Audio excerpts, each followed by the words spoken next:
Welcome to another episode of Tatiana and Angelica Live, your local cable television show that's celebrating our 5th anniversary and brings you up close and personal to some amazing Staten Islanders and gives you, our viewers, the chance to get to know them better and learn more about what they're doing for our amazing borough.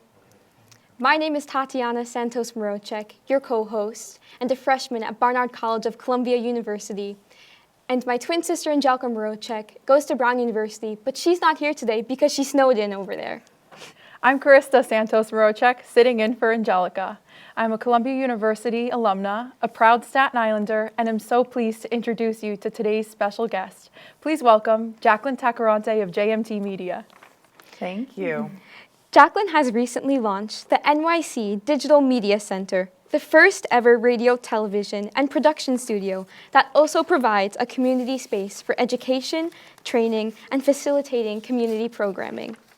Participants and students can learn employable skills in broadcasting and television while having the option to earn certification that can be applied to a long-term education solutions while working with community partners. What an exciting venture you have launched, Jaclyn. Can you tell us in your own words, what is the purpose of the center and what inspired you to start the Media Center in the first place? Sure. Well, and how do you see it benefiting the folks of Staten Island? Okay, that's a lot of questions. Well, first off, thank you so much for having me as a guest on y'all's show. Super excited to be here. So a few years back, our company, JMT Media, we were partnering and producing the New York City Winter Lantern Festival. And it was the first of its kind festival that came to Staten Island at the beautiful, historic Snug Harbor Cultural Center and Botanical Garden. And we had a very, very modest budget from our production team. And part of that budget, in looking at the marketing and the public relations campaign, I thought, you know what, let me reach out to some of the students that are across Staten Island from middle schools and high schools and have them and sign them up as brand ambassadors. So astonishingly, we had close to about 100 brand ambassadors, and they were all under the age of 16. Wow. And the beautiful part is we gave them essentially like season passes to the Lantern Festival, and they helped curate all of the content that really helped position the Lantern Festival as the must-see event, not just in New York City, but also in Staten Island. That event actually catapulted Staten Island on the tourism ground to be the largest event in Staten Island history. And so my agency directly managed the public relations and the marketing efforts behind that. So as a result of that, I thought to myself, well, where are these kids getting their additional media training from, digital media, podcasting? And it took me about 3 years to put this idea together. Because I come from a business world with my MBA and my undergraduate degree, I really wanted to be able to connect with the schools that are here on Staten Island, along with the small businesses, but I needed to really see exactly what were the needs and how can we help them. So after a very, very labor-intensive 2.5-year process, and during this time, I was pregnant with my second child, Julie Violet, and then also, of course, unfortunately, the pandemic hits. We were able to still launch the first ever New York City Digital Media Center. So it's a nomadic production studio, very similar to what a lot of nonprofits have to deal with here on Staten Island. Minimal space locations, venue space. But the beautiful part about the Digital Media Center is we're rolling it out in phases. And so this spring, we're excited to launch our new partnership with we're saying it here live, it's happening, with community television, CTV. But we have a few other partners because really the goal is not just to teach middle school and high school students how to shoot video, how to shoot a podcast. I want them to learn how to produce it, how to direct it, how to distribute the content, and ultimately I want them to utilize that information so they can go on to fulfilling what we're calling the 30,000 Degrees Initiative. So a few years back, the College of Staten Island, St. John's University, and Wagner College announced the 30,000 Degrees Initiative, which is really to position students all across Staten Island to fulfill and get their undergraduate degree through one of the 3 universities and colleges. And so we're working directly with the College of Staten Island, St. John's, and Wagner to make sure that that dream and that vision is executed and comes to life. So It's a long-winded thing to say, but it's really more than just teaching young adults. I don't want to say kids, but young adults beyond just shooting content. I want them to learn that you can have a job, you can have a career in digital media, and there's so many different facets of digital media. And so a program like this, certainly I would have loved to have seen even if I was in high school. And so I look through everything through the lens of a young adult that just needs guidance and direction. Okay, could you please tell us where this new media center is housed? Is it still in construction, or is it up and running for business? And if so, how do people sign up for it?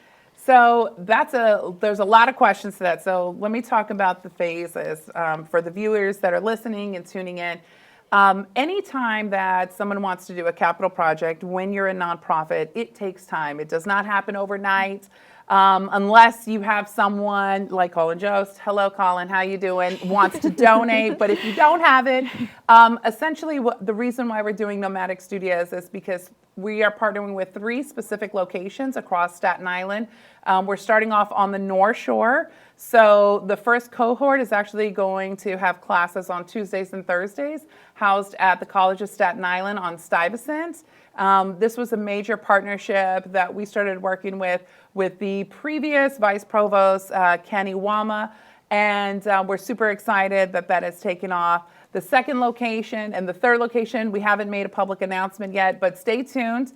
But those 2 cohorts kick off this summer, and we are hosting a major press conference at the end of February with some major entertainment facilities across New York City. So I'll leave that there. Yeah. Lovely. So certainly a media center has to have effective partnerships, and you just touched on this a little bit. But is there anything you'd like to say to speak more to the roles that these partnerships and these organizations play in the media center? Sure. That's a great question, because in the 9 years that I've been here now on Staten Island and have contributed to my community, especially communities of color that are disproportionately affected with COVID, one of the first things that I've learned in a lot of the programs is really talking to the parents. So a big part of our partnerships involves 3 other major nonprofit entities. The first is Canvas Institute, which is on the North Shore, that is spearheaded by the incredible Bobby Digi. So we're going to be working with them to host what we call a community session. And so we're hosting 3 separate community sessions this spring. The goal really is to talk to the parents. Because one of the things that we learned over the years is when students sign up for these kinds of courses and classes, there tends to be a high enrollment and then it tapers off. And so we want to make sure that the students that enroll stay within the program. So the first thing I wanted to do was sit with the parents and talk to the parents and see exactly what they needed. And so we've had numerous conversations with parents behind closed doors. Some of them have asked for everything from, can you feed my child? Because even though the courses are from 3:30 to 4:15, by the time the student gets home, whether they're taking the bus, they need to be fed, they need to have their homework done, et cetera.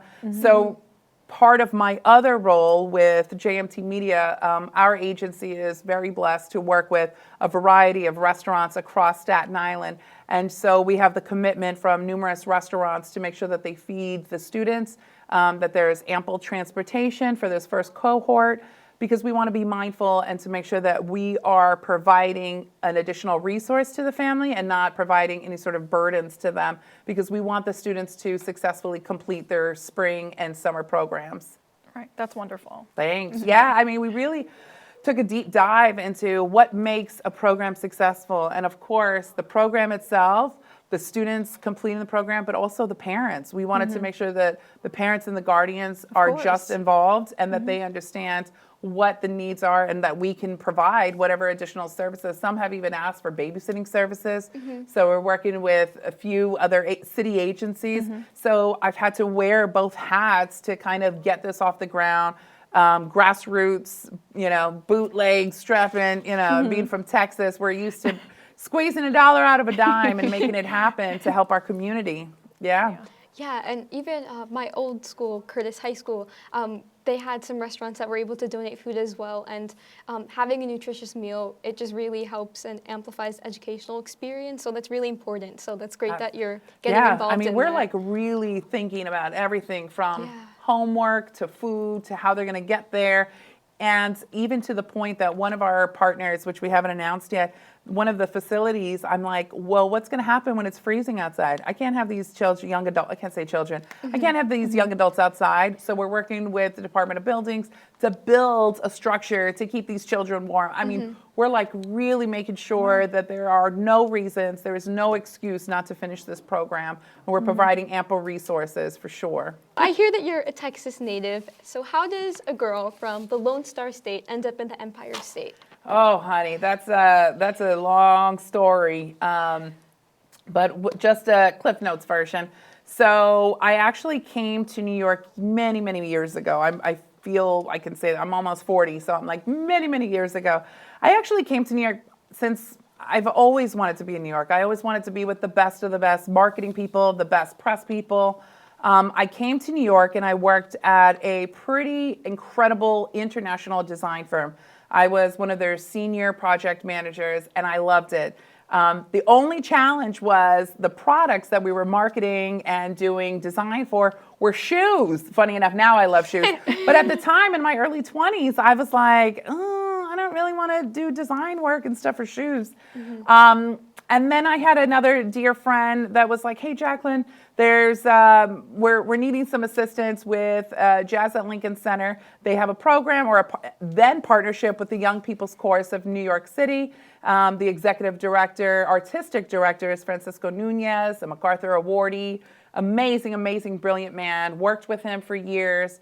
And part of the tourism council said, there's this place on Staten Island. And I said, where is Staten Island? Because when you look at the MTA map, Staten Island is like this tiny. And they said, there's this place called Snug Harbor. They're looking for a director of marketing and PR. And I said, okay, I'll check it out. I jumped on the ferry. I had lived in Manhattan for 5 years. I had never been on the ferry. And I arrived on Staten Island, and I remember it was kind of like a dewy day like this. But I loved it. There was just something so calm and serene about Staten Island. It reminded me of Texas. Tons of trees, tons of community, tons of houses. Because remember, I'm on the North Shore taking the bus. What is it, the 640, 440, whatever it is. And I just kind of fell in love with Snug Harbor. And so I spent 2.5, 3 years working there as their director of marketing and external affairs. So I was in charge of rebranding, tourism, film shoots, photo shoots, bringing tons of film scout directors to Staten Island. And all of this was stuff that I was doing kind of pro bono because I was like, I want you to see how wonderful this place is. And at that point, I decided, you know what, I'm going to open up my own for-profit company. And so we started off small. It was myself and an intern, and now we've grown to a strong team of 7. We're the largest PR and marketing firm, and when I say largest, as far as impact and influence.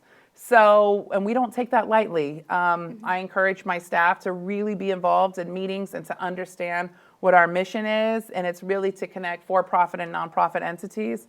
And so I always knew that I wanted to be an executive director of a nonprofit, but I needed to wait my turn. I needed to get the experience. I needed to understand what the community needs were, and then to see if there was even a fit and some sort of guidance from God. Like, I can't just do things without, the man upstairs giving me the okay. So it was time. And so we launched this November at the SIEDC Business Conference. That was an interesting day because I had just received a top 31 most impactful businesses on Staten Island, which is a pretty big deal for being one of the only minority women businesses that had that platform. So for me, that was a beautiful morning. And then in the afternoon, we did the press conference with Senator Diane Savino. And at that point, it had already been announced. New York City Council member Camilla Hanks on the North Shore, she was there. We had the president from the Minority Women Business Association. So it was just a really, really powerful, impactful day to really showcase what we had been working on behind closed doors, late nights, till 3 o'clock in the morning sometimes, nothing handed to us. So it was it was an incredible day. You're getting an award for your work as a Native American woman. And so can you elaborate on that? Congratulations. Sure, That's such a thank big you. honor. Thank you. Totally caught me off guard. I'm in the middle of updating websites yesterday, and I get an email that said, Dear Jaclyn, congratulations. You are the recipient for this major national award from the PR Newswire. Please join us at the Ritz-Carlton in DC. I'm like, Wow. why? What? I'm like, I Wow. need snacks first. What's happening?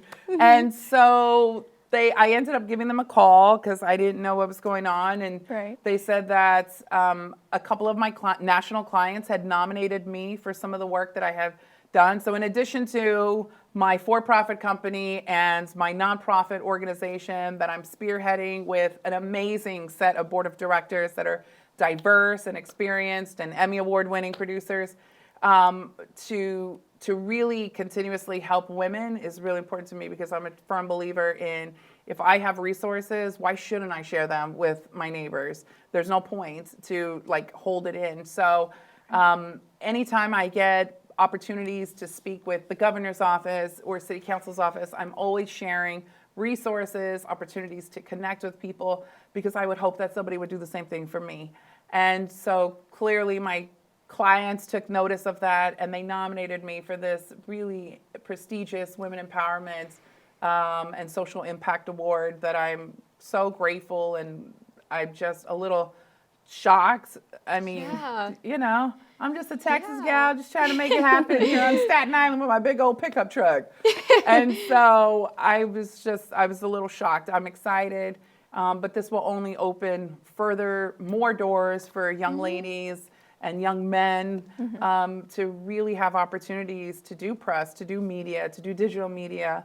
Right. And so I'm just grateful, just nothing but grateful. Yeah, I mean, even at Columbia, there's an award called the Emily Gregor Award, and it's awarded to a faculty member, and it's given from the students to the staff, and it's for service that they do for them. So I feel like this is the equivalent for you, that you've done such great service for your clients, and they're just giving back to you, so that your heart must be so full. So that's really a lovely accomplishment. I think I messaged my mom, my husband, Gracelyn, and City Council Camilla Hanks, and I think I cried for a full 5 minutes. I mean, because when you're in business, you don't have time. You got to go to the next task. I cried there because it's a lot of work that nobody really sees, and there's a lot of challenges and obstacles that you have to face to get what you need. And there's all these labels, and so it was just a lot. It was a very emotional moment yesterday, but I'm really excited. I'm nervous, but I'm excited. Yeah. Now I got to find tennis shoes to wear. Right. So before you talked about how you found your way to Staten Island and it immediately felt like home. So can we talk a little bit about your family? Tell us about them. So my Joe Bear. So my husband, Local 3 union guy, super smart, super funny. He is my rock. He grounds me. He brings me, because there's moments when I'm like what is his name? Jim Carrey, that gif where he's just like, right? And that's me sometimes. And my husband really grounds me. He comes from a great family, Mid-Island, Staten Islanders. And my father-in-law, he's probably watching, Mr. Jose Tack, sweet man. 6 years ago, I had my first child, my son Roman. So when I was starting my business, I literally had my belly 5 months pregnant and with a backpack. So I looked like Dora the Explorer, right? Like, hire me, hire JMT Media. And then about 2.5 years ago, or 3 years ago, I went to Texas for a wedding, and I came back home and I told my husband, I'm ready for baby number 2. And he was like, what? I said, yeah, Roman can't be the only child, so we need to have another one. And by the grace of God, we got pregnant immediately, but I have a pre-existing heart condition. So my second pregnancy to my beautiful, healthy daughter, Julie Violet, was a little challenging, but she's healthy, she's alive, and that's all I can be grateful, all I can ask for. So I have 2 cute kids. My son goes to PS 45. He plays violin on Fridays with Higazi group, ladies, Miss O, so if she's watching. And my daughter, she's about to turn 2 in a couple of weeks, so that'll be a fun Zoom birthday because we can't really go anywhere. I'm too afraid. And that's it, just us and one fish named Red. Oh. A red beta that my son calls red. Red. Very creative, right? Very creative. And that's it. And my husband and my household, and that's it. Last but not least, I have 2 questions for Okay. you. Okay, here we go. Last Hold on, 2 let me drink some water. First, who has been your role model in your journey of entrepreneurship? Oof. And second, where do you see yourself in 5 years? Oh, man, that's a good one. Can I give a couple of role models? Of Can I course. do Yeah. that? Okay. Of course. So, role models. I would first have to say, I know it sounds cliche, my mom. So my mom was the oldest of 10 plus kids, and she had to drop out of high school so she could take care of her siblings. And my mother just has this tenacity to be helpful, to be sincere. She was the woman that when I would come home from school, she would have a small table, but like all the lawn chairs around the table, because she knew that our neighbors and the kids didn't have their parents coming home to cook, and my mom was a stay-at-home mom. And so she would cook like a big old pot of beans and rice, and I remember that vividly. And so as an adult now, even in my house, I make sure that I have a big dining room table, because I want every guest to come to my house to feel like they have a seat at my table, right? So my mom, she had so many obstacles thrown her way, and she just always maintained this grace and being positive and just being this beautiful spirit. And it's very hard as I am older. I'm trying not to get teary-eyed. It's very hard as I'm older here. She's in Texas. She's with my amazing stepfather, Paul, and my sister, Julie. So my daughter, Julie Violet, is named after her. And she's also raising my 8-month-old niece, Adeline. And so my mom just has this like heart of gold.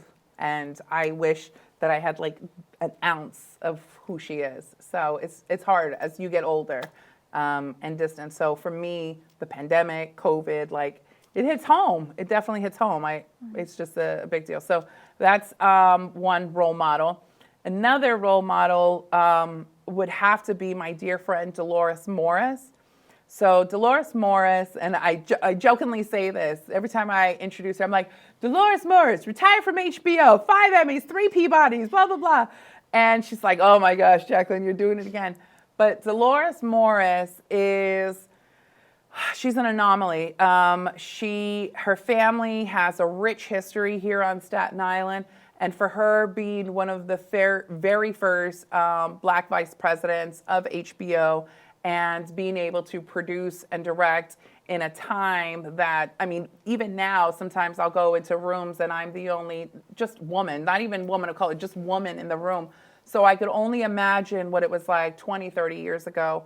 And she just really paved the way for a lot of minority women. And I don't think that she doesn't ask for credit. She doesn't want the credit. I mean, she got 5 Emmys in her house, right? She doesn't need the credit. But I just find her so inspirational, and over the years, she's become a mentor of mine. And so she's another amazing role model.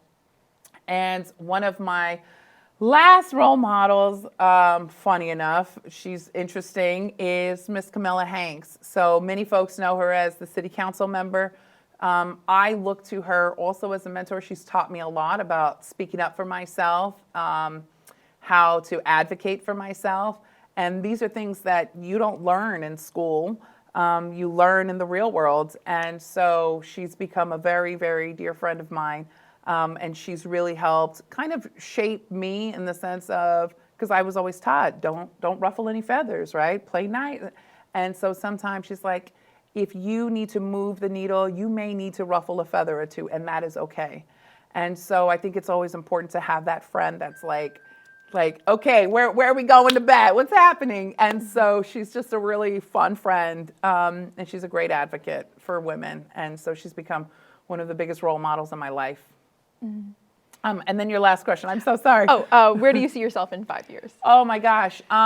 In 5 years, I hope that the Digital Media Center will be a part of a larger community center. Because I don't want anything to end and begin with the Digital Media Center. I want it to be a part of something bigger. So we're working on that, a major capital project.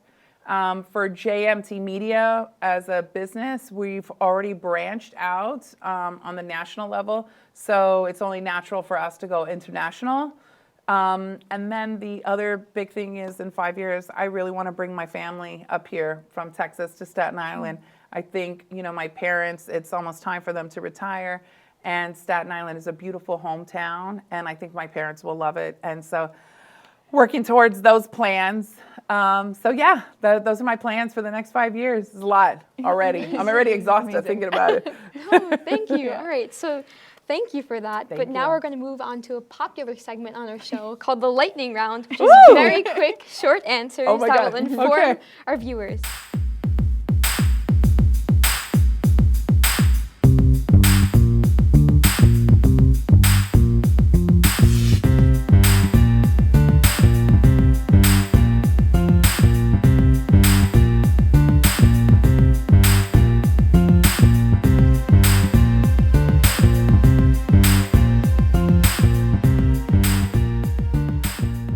Texting or talking?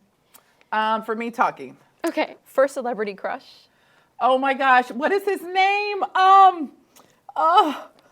Leonardo DiCaprio's hot, but I forgot the guy's name, but I see him. He was on Seventh Heaven. I know. I'm trying to remember. okay. Oh, It's yeah, okay. Okay. Favorite vacation ever?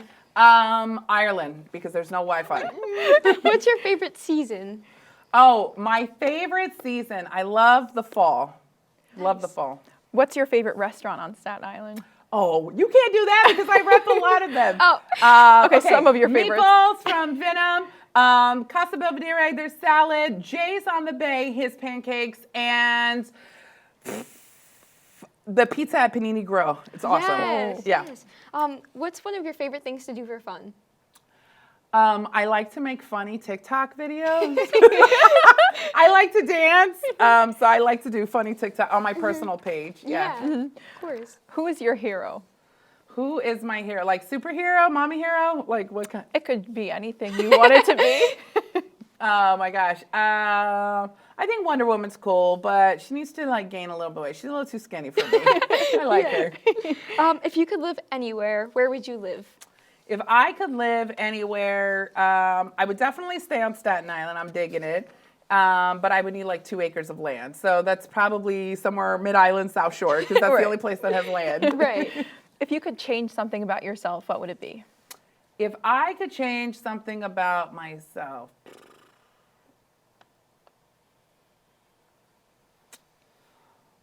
Dang, girlfriend. I'm fabulous. If I could change anything about myself, I would say adjust my work-life balance a little bit more every day. Nice. Yeah. What's one thing that makes you angry? Oh. Girlfriend, dang, these are some good questions. What makes me angry? When I see people at restaurants shoveling their food like this. Yeah. I don't know, maybe it's just a Texas, I'm like, use the fork, use the knife. When I see it, I'm very observant. So yeah, or when I see people chewing with their mouth full, I'm like, close your mouth. That's the mom in me. So yeah. Colin Jost or Pete Davidson?